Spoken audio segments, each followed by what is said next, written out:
The O'Reilly Factor's on tonight. I would not just stand there and let him shoot me. I would say, hey guys, everybody attack him. He may shoot me, but he can't get us all. The left calling Dr. Carson names like moron and vile for saying that. We'll have analysis tonight. I don't believe that anything's going to happen to Sergeant Bergdahl. I think the fix is in. Looks like I was right a few months ago when I said Sergeant Bergdahl's trial for desertion may be a farce. We'll present the evidence. Also ahead, Dennis Miller has some gift suggestions for Republican presidential candidates. And Bill Clinton evaluates Donald Trump on late night TV. There is a macho appeal to saying, I'm just sick of nothing happening. I'll make things happen. Vote for me. Caution, you are about to enter the no-spin zone. Factor begins right now.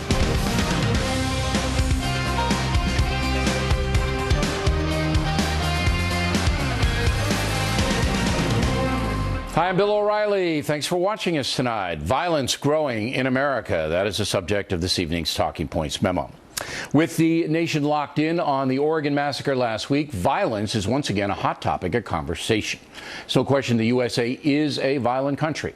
Our freedoms allows bad people to create criminal enterprises and also allows madmen opportunities to commit atrocious crimes.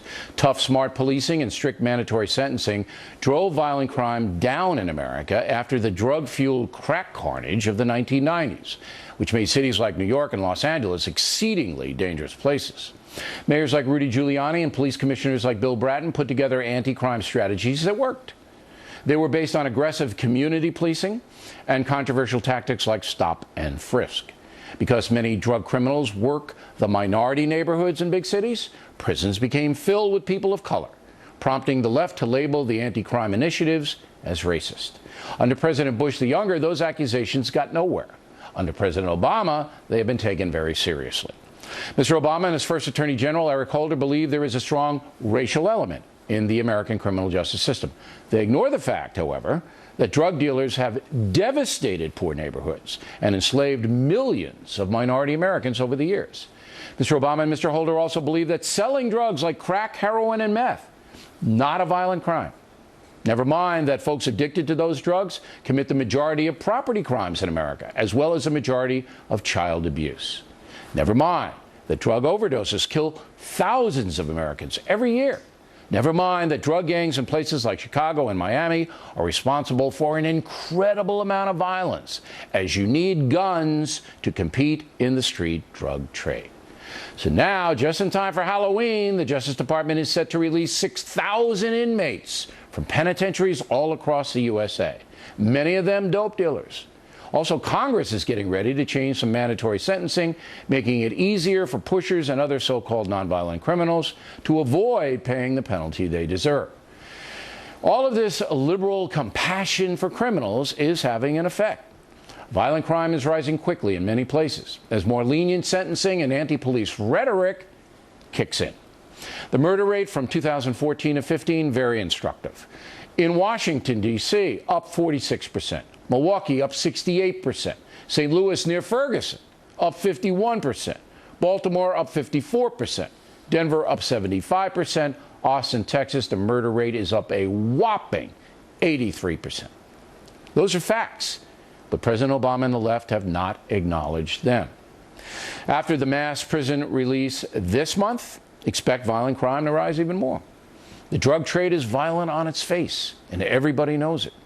The myth that peddling hard drugs is a non-violent act is dangerous and irresponsible. And many of our leaders simply don't care. And that's a memo. Now for the top story tonight, reaction with us here in New York City, Jason Riley, columnist and editorial guy at the Wall Street Journal, and Dr. Peter Moskos, who teaches at John Jay College of Criminal Justice and is the author of the book, Cop in the Hood. So what say you, Doctor? I think you're making a false comparison by talking about murders and then talking about releasing 6,000 prisoners. Those are two separate problems. A huge problem is right now we just have too many prisoners in America. It's a shame on our nation to have more prisoners than any other country ever. Why? Why is it a shame? If these people because it's a political choice. If these people have broken the law at the level of a felony, and incarcerated, why is that a shame on America? That's they can on do them. their punishment. Yes. But we're talking about releasing them after 8 years in prison rather than 10 years in prison. Right. You really think those extra 2 years are going to cure them? No, I don't, At a but I'll cost tell of you why. $30,000 per prisoner per But year? I don't care about the money because the money... It could go to you. It could go to me. That- This no, is it a could- socialist enterprise, the prison industrial complex. The prison expense is far less than the damage that felons do to society. But I'll tell you this, the message it sends to the criminals is, you know what, it's worth doing the time because I'll make $500,000 a year selling dope. How do you see it? Well, first of all, we don't do a very good job of picking out which prisoners are going to turn a new leaf when they get out. There's a 2002 Justice Department study of 91,000 supposedly nonviolent criminals released. Within 3 years, more than 20% were arrested for violent crimes, including more than 700 murders and more than 600 rapes. How many prisoners were studied? Do you remember? 91,000 were released. 91,000. And within 3 years, more than 20% were arrested for violent and 700 crimes. murders. Okay, but that was way back in 2002.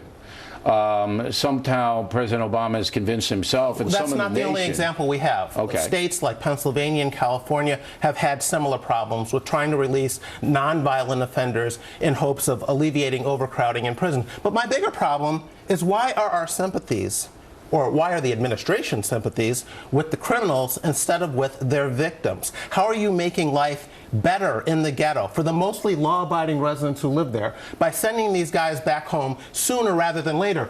Hillary Clinton can complain about mass incarceration all day long. When these guys get out, they are not headed to her wealthy neighborhood. But I think they're headed back to the might ghetto. be Do you think they should have even overgeneralizing. longer sentences? Wait. What's so magic about the 10 years? Wait a minute. You may be overgeneralizing. I'd say if a criminal is over the age of 55 or something like that, you might cut him some slack. Because they age out. Right, and because the older they get, the less intense the recidivism rate is going to be. But you raise also a good point. There is justice, doctor. You know, if you're a heroin merchant and you're selling this poison and you get 8 years and you've ruined thousands of lives, doesn't seem to be justice, does it? It's not. And this is the problem with the war on drugs. Someone else takes their place. We're not dealing with drug use. We got to regulate this stuff. We got to get it under. We got to get it under control. You can't regulate poison like methamphetamine and heroin. It's destructive on its face. So even if you legalize it, the damage that it does to society is still going to be there. What if we could reduce use?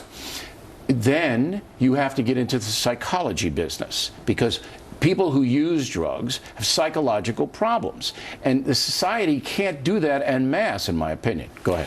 My problem is that this is being done by the administration in the name of helping the black poor. That's right. It It's does a not- racial deal.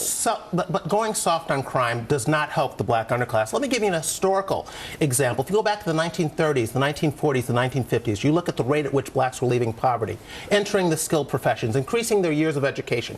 All of those things were happening at a much faster rate prior to the Great Society programs in the 1960s versus the decades immediately after that. One reason why is because those were safer black communities back then. We had lower crime rates, lower incarceration rates. But the family was in more and intact. the environment The family was more It was an intact. environment conducive to socioeconomic advancement. We don't have that today, and we need to get back to that. All right, last word, doctor. New York City reduced incarceration from 1990 to today, where we sit. New York City saw the biggest crime drop. What it showed is that you can reduce incarceration and crime at the same time. That's what we have to do But nationwide. now everything's on the upswing because of Mayor de Blasio's withering criticisms of the police here. And that goes along with what we're talking about. You can't have an anti-police administration, as the de Blasio one is, and expect the police to be aggressive in doing their jobs, in my opinion. Gentlemen, very good debate. Thank you both for coming in. We appreciate it.